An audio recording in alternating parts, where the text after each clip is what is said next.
special broadcast of a Financial Hour during COVID-19. Dave, another week. You were on your own last week, weren't you? Yeah, Patty and I told everybody that you were out on assignment because that's what it's called. Time off. Yes, got some R&R after doing all these refinances, and it looks like Patty got a new face shield. It says Kobe Bryant. Yep, absolutely. Gotta represent Kobe. Yeah, love that. Well, you know, I asked a good friend to come on, John Light. John Light is, I call him the insurance tycoon, but John knows everything about insurance. He's great on social media when it comes to giving updates on, especially in a fire zone that we have here, and been doing it for so many years. Knows his stuff, but I asked him to come on to talk about building coverage in your home or in a commercial building, because right now during the pandemic, Dave, is when you kind of need to evaluate all these different situations in life. Right, absolutely. And one of them is risk, life insurance, car insurance, and home insurance. So I want to welcome John Light to the show. Welcome, John. Hey, guys. Thanks so much for having me on. I really appreciate it. Absolutely. You know, how's the Ironman training going? Good? Ironman training is going well, yes.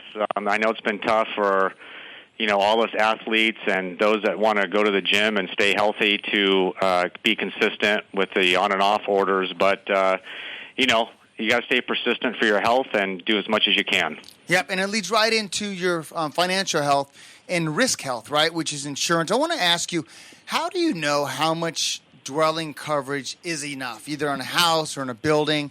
Because that, you might think it's one number, and then all of a sudden, a couple homes get wiped out from fire, and then you realize it's not enough. So how do you evaluate that, John?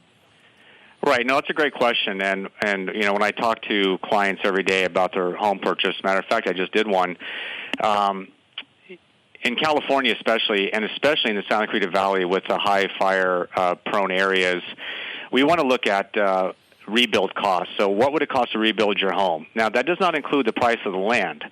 So we're not going to replace the land. So, for instance, if you have a 3,000 square foot house, we're looking at the minimum of $250 a square foot to rebuild. So we'd want to cover your house at a minimum of $750,000. Now, $250 is a number that's been thrown out there just for basic rebuild costs for your basic home. Now, in fire areas, you might want to think about a little bit more.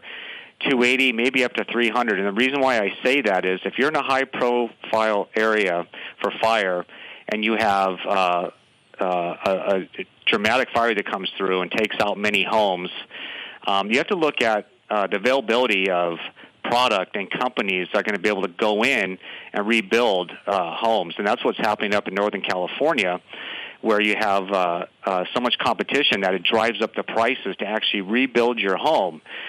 So, again, that's a great question, and especially these days and times where we're rebuilding farther and farther out into the hillsides where there's just going to be more prone to fires. Yeah, it's great. Hey, John, it's Dave. Dave, this time. Hey, Dave.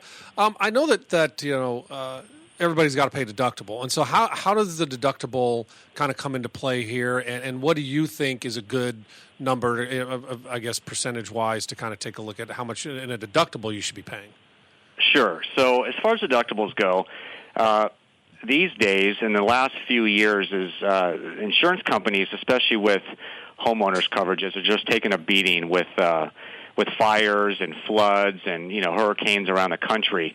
And what we're seeing is that if you get too comfortable with a deductible, meaning let's say you carry $1,000 or $2,000 deductible, that leaves you prone to putting in a claim that otherwise you may have been able to pay on your own. And insurance companies want to see you take a little bit of responsibility. And if you're putting in multiple claims, for instance, the average claim is 1 in every 20 years. And if you're, and I have clients who are putting in or have put in, 2, 3, 4 claims within 10 years, and they're getting company canceled, unfortunately. And it's not just with State Farm, that's with a lot of other companies. So what I'm suggesting is go at least 1%. So again, getting back to the $750 figure, 1% puts you at $7,500. Now, hopefully, if you can afford the 1%, regardless of your coverage, that's what I would suggest. So it makes you think a little bit before putting in for a claim, and then you can always call your insurance agent to discuss it, which I always recommend. And then if you have a total loss, that deductible doesn't even matter anymore because that you can include that in your rebuild costs. Yeah, Gotcha. It's minor in comparison. But if you have Correct. a small water leak, you're going to double think what you're doing. Right. But if you have a major water leak, it comes in handy. So, Correct. John, I want to go back to what we were talking about just a moment ago, and that is, your house might be built 15 years ago, new construction, and they did it for $100 a square foot, right? And Right. they don't realize that that's a mass builder coming in. That's not one person coming in and rebuilding that house and only building that house and the exorbitant cost that it is for that. Can you just explain that dynamic? Because some people don't get why insurance companies are valuing the rebuild cost so high. Well, again, and I get that all the time. You'll have clients that will insure, and then they don't talk to you for 20 years, and they were covered for, like you said, 100 to 125 a square foot, and you have to look at inflation. You have to look at cost to rebuild your home. So, there's so many homes. I think of 1980 as just yesterday, but 1980 is considered old now. So if you look at a home built in 1980 compared to 2020, back then the rebuild costs weren't as expensive, but you got to keep up with inflation and the costs. And I'll give you a great example. For instance, in Mammoth, California, you can only use contractors in Mammoth. So imagine Mammoth going up in flames. Unless they allow other people in there, you've only got maybe one or two contractors going to be able to help rebuild, and there's going to be a price war. So you're not only having to pay for construction costs, you also have to pay for the labor and the company that's providing that. So there's a lot to take into consideration, and that's my job as the agent to break all that down. And again, it depends on where you're living too. Love that. What happens? You have insurance coverage and you have certain limits, but I hear about this all the time, umbrella, where you need extra coverage in case of a real catastrophe or a lawsuit or something that becomes more than what your limits are. Sure.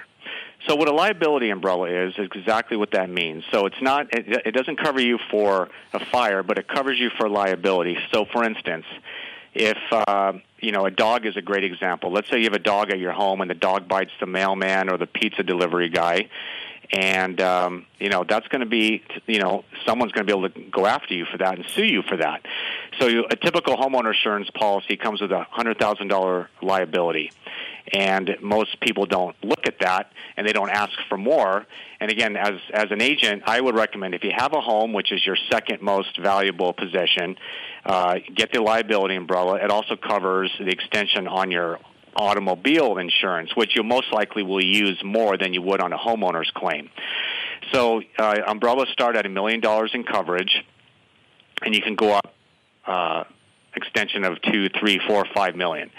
And again, I think it's for the price, it's very cheap. And again, in case something were to happen, same thing with a fire. Let's say you start your own house fire, and then that fire goes to the neighbor next door. He can sue you for being liable for causing his house to catch on fire, and that's where liability comes into play. And that extra umbrella will help cover that difference that you may not have on your normal liability and coverage on your home or your auto insurance.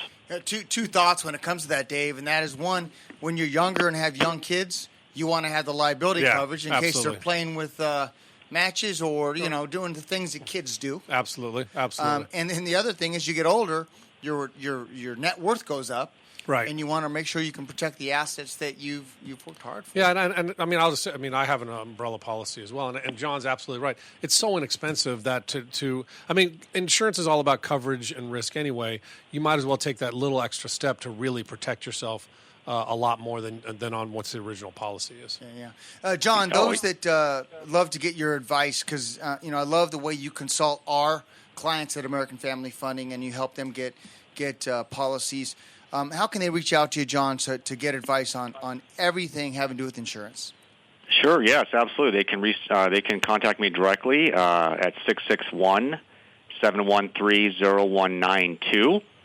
Or they can look me up online. They just put my name in, John Light, Lite, with State Farm, and all my information will pull up, and they can email me, call my office, however they want to get a hold of me, or message me on Facebook. Yep, and John's very available. I'm going to Yeah. tell you what, I messaged John for a quick question of a quote on a client. John, you're always there, so I want to say thank you very much. Thanks for jumping in here on this special and kind of COVID edition of the Financial Hour. Always a great source of information, John. Take care, and we'll see you out. We'll see you on the road.